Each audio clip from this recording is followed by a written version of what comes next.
Muchas gracias por la invitación al Instituto, a la Asociación Nacional de Jueces. Muchas gracias porque que podamos debatir este tema de prevención cuando hablamos del sistema de riesgo de trabajo, porque lamentablemente en nuestro país pareciera que el único debate es el de la litigiosidad, ¿no? El de la litigiosidad es la última consecuencia a la que se llega cuando el sistema fracasa.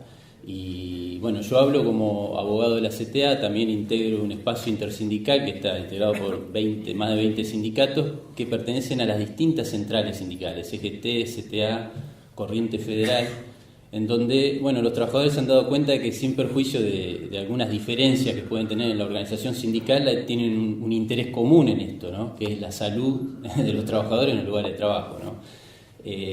Allí no se debate tanto sobre litigiosidad, ¿no? En este espacio se debate más cuestiones sanitarias, por eso yo planteo como pregunta, este proyecto de prevención, ¿es para una política sanitaria o de mercado, ¿no?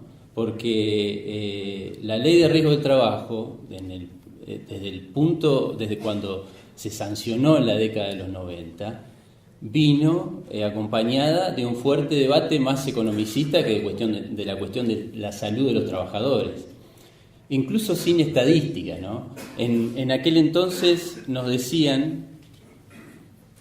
hablaban de números sin ninguna base estadística, porque sabemos que en Argentina en la década del 90 no teníamos una base estadística, no sabíamos cuánto era la litigiosidad ni cuáles eran las condiciones de los trabajadores. Sí se hablaba de que el 97% de las empresas no cumplían con las normas de higiene y seguridad. Se decía que el costo para los empleadores era de un 6% de la masa salarial, entonces se prometía que con la nueva ley eso se iba a bajar al 3% de la masa salarial, que iba a haber un organismo centralizado que iba a hacer prevención, y que eso iba a bajar el incumplimiento de los empleadores sobre las normas de salud y seguridad. ¿Qué pasa ahora? Ahora se vuelve al debate con la misma estrategia, pero ya con una base estadística, ¿no? Esta base estadística se empezó a conformar en el año 2010 en la SRT, cuando se creó el Registro de Acciones Judiciales, el RAJ, ¿no? En donde se puso el foco en la litigiosidad, es decir, esto es como una habitación oscura y yo tengo una linterna, elijo alumbrar la litigiosidad o elijo alumbrar el incumplimiento en los lugares de trabajo. La SRT, claramente el papel de la SRT es ilegal, no es el objetivo de creación del sistema. Si vemos las funciones de la Superintendencia de Riesgo de Trabajo, es justamente controlar las condiciones de higiene y seguridad, no hacer un monitoreo de la litigiosidad. Yo no estoy en contra de que se haga un monitoreo de la litigiosidad, ahora, ¿esa es la función de la Superintendencia de Riesgo del Trabajo? Es la pregunta, ¿no? Hoy, si ustedes entran a la base estadística de la página de la Superintendencia de Riesgo del Trabajo, van a ver que hay una actualización muy fluida sobre litigiosidad. Ahora, de siniestralidad no sabemos prácticamente nada, es decir, hay un índice de siniestralidad, el último actualizado es del año 2016, porque lo del año 2017 dice que es provisorio, son datos provisorios. Generalmente la Superintendencia de Riesgo de Trabajo publica índices de siniestralidad. El año pasado los hizo en octubre del 2017 publicó los índices de siniestralidad del 2016. Ahora vamos a tener que esperar a octubre de este año para saber lo que pasó en el 2017. Entonces yo digo, ¿con qué insumo básico se trabaja para este proyecto de prevención? Es decir, seguimos trabajando mirando la litigiosidad sin mirar las condiciones laborales. Ahora bien, ¿es necesaria la reforma? Sí, claro que sí que es necesaria, como bien lo explicó Juan. Es decir, nosotros tenemos una base normativa prácticamente muy regresiva. Es decir, el decreto ley 19.587 es de una dictadura militar, reglamentada por otra, y luego con un esquema de un gobierno neoliberal que justamente puso más el énfasis en el mercado que en la cuestión sanitaria. Ahora bien, para tocar algunos puntos, ¿no?, del proyecto de prevención, porque es poco el espacio que tenemos. Como bien lo explicó recién Juan, es decir, el proyecto de prevención, en realidad yo he visto que muchos titulares en los diarios dicen ahora se va a poder negociar condiciones laborales. Bueno, eso es mentira, siempre los sindicatos, de hecho, Fíjense lo que pasa ahora con los trabajadores del subte, es un sindicato que le sacaron la personería gremial y sigue negociando condiciones laborales, pues uno de los motivos del conflicto es justamente el asbesto en los vagones del subte, es decir, no es solo que están negociando paritaria, no es que quieren sentarse a la mesa a negociar paritaria, quieren mejores condiciones laborales y que esos coches que compraron en Europa, que no pueden circular allá porque justamente van en contra de las normas europeas y de los códigos penales europeos, porque en el Código Penal argentino no penaliza el delito de riesgo, no está tipificado el delito de riesgo en la seguridad. Ese es otro debate también que hay que dar, que el proyecto tampoco lo toca, es decir, no tenemos ese delito penal en la Argentina como sí hay en países donde tuvieron el problema del asbesto, Italia, España. Entonces, yo lo que veo es que este proyecto sigue en el mismo lineamiento del sistema argentino heredado de la dictadura, la gran deuda de la democracia que tenemos. Es un proyecto, un modelo de control, como yo lo llamo, represivo, es decir, acá el único que controla las condiciones de seguridad y salud en el trabajo es el empleador, a través de su servicio de salud y seguridad. El trabajador no tiene ni voz ni voto, y eso sigue ese esquema, este mismo proyecto. Entonces, el modelo participativo que existe en todo el mundo, esto no es batir el parche por una consigna revolucionaria. Todos los países de América Latina tienen una ley de participación de los trabajadores. El único país que no tiene es Argentina. Es decir, yo me preguntaría por qué. Se está hablando de que quieren que Argentina ingrese a la OCDE, este organismo internacional. Bueno, yo les recuerdo que la OCDE, todo, incluso Chile, Colombia, todos los países que integran la OCDE tienen una ley de participación de los trabajadores. Entonces, si estamos debatiendo la prevención en los lugares de trabajo, no le damos esa participación a los trabajadores, estamos convalidando el modelo que fracasó existente que tuvimos en nuestro país. No voy a extenderme mucho en la negociación colectiva y la sindicalización, porque Juan lo abordó. Sí quiero pasarle datos precisos de OIT. OIT ha llegado a la conclusión de que en los países que hay mayor tasa de sindicalización y en los sectores de trabajadores que hay mayor tasa de sindicalización, la siniestralidad es menor. Es decir, es aquellos que le tienen miedo al sindicalismo. Es decir, donde hay mayor participación de trabajadores y mayor tasa de sindicalización, desciende la siniestralidad. Ese es un dato que no lo decimos los sindicatos, lo dice OIT. Lo de los servicios de salud, suscribo lo que dijo Juan, es decir, se dan muy pocas precisiones sobre la imparcialidad, es decir, eso es muy difícil lograr imparcialidad en los profesionales de los servicios de salud, pues sabemos que son profesionales contratados que cuando empiezan a decirle lo que al empleador no le gusta, bueno, prácticamente dejan de serlo. Creo que el proyecto también sí continúa en el mismo esquema de la ley de riesgo con una limitada definición de riesgos, es decir, físicos, químicos y biológicos, los riesgos psicosociales siguen sin ser abordados. Esto se suma al bajo reconocimiento que tiene el sistema de las enfermedades laborales, es decir, en nuestro país se reconoce el 2,7% de los siniestros son enfermedades laborales, cuando en el mundo, según las estadísticas de OIT, es el 38 de cada 100 siniestros corresponden a enfermedades laborales. Entonces, ¿qué vamos a prevenir? Vamos a prevenir lo que no reconoce el sistema. Es decir, en eso no hay ningún tipo de corrección. Con respecto a las inspecciones, es decir, las inspecciones no se le deja oportunidad de participación al trabajador.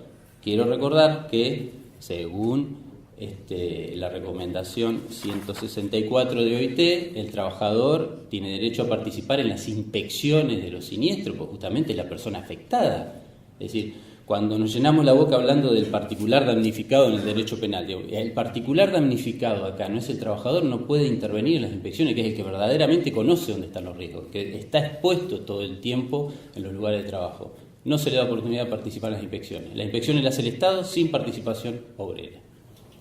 Horas de trabajo remuneradas, esto lo dice OIT, horas de trabajo remuneradas, es decir, si vamos a darle posibilidad al trabajador que participe en las mejoras de las condiciones y en las denuncias, tenemos que reconocerle horas de trabajo remuneradas, si no, es lo mismo, es decir, un proyecto que no aborda las herramientas para hacer efectiva todos los grandes objetivos que se propone.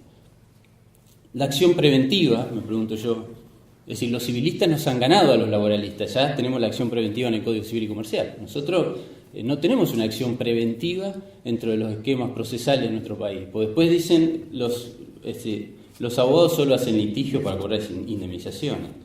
Bueno, yo le pregunto, ¿qué acción tenemos los abogados cuando un trabajador nos viene a ver donde hay un riesgo en el trabajo? Es decir, no tenemos un procedimiento específico como hoy tiene el Código Civil y Comercial, una acción preventiva.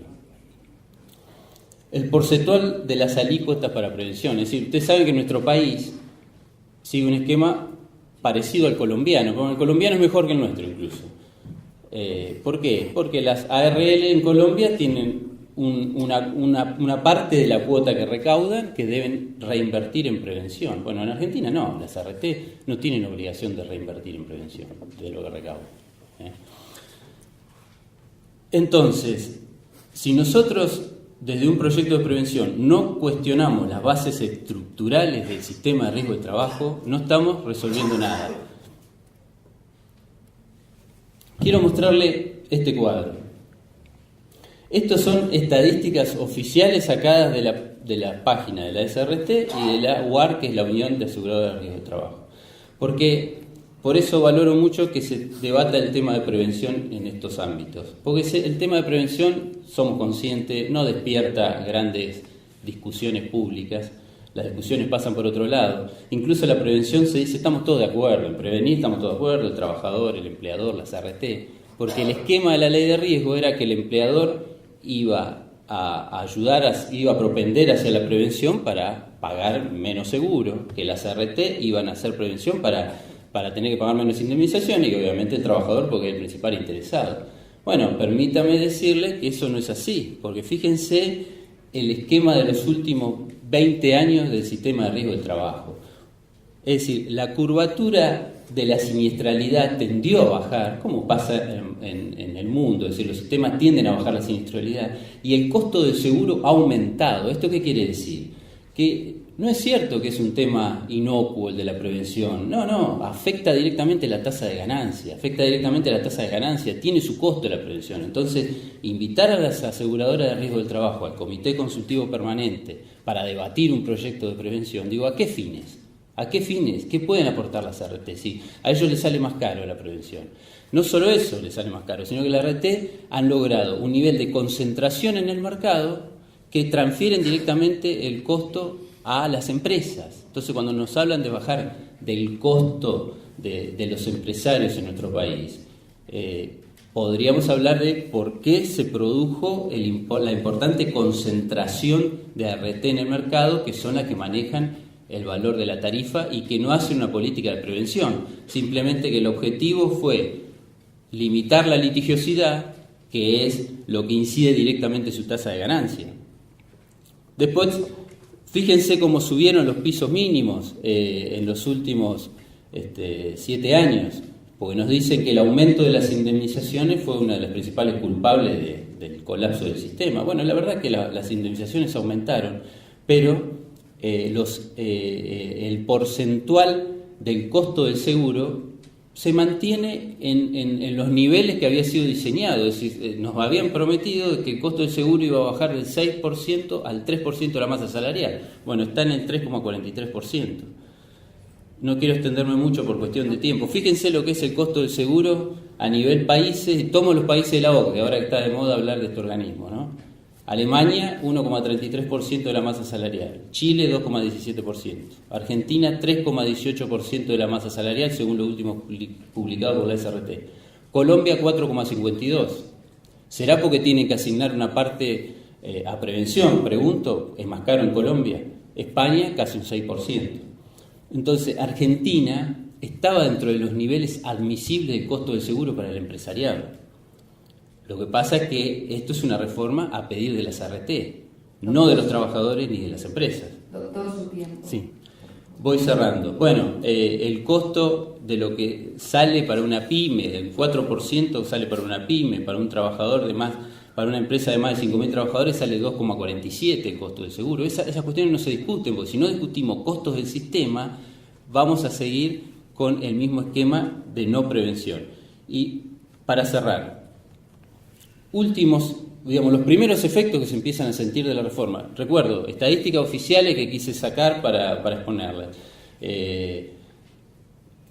Se habla de que se bajó la litigiosidad un 15,80%, lo que se está festejando, que las alícuotas bajaron un 7,23% y el efecto derrame no fue tan efectivo. Bajó la litigiosidad para las RT, pero para las empresas solo el costo bajó un 7,23%. Eso sí, también bajaron los trabajadores cubiertos, un 3,22%. Ahora, según los datos, las indemnizaciones mínimas subieron en 2016 en los pisos mínimos un 29%. Perdieron contra la inflación un 41%, es decir, un 11 puntos perdieron los pisos mínimos del año 2016. Recuperaron un 3% en el 2017, pero llevan un acumulado de 8%.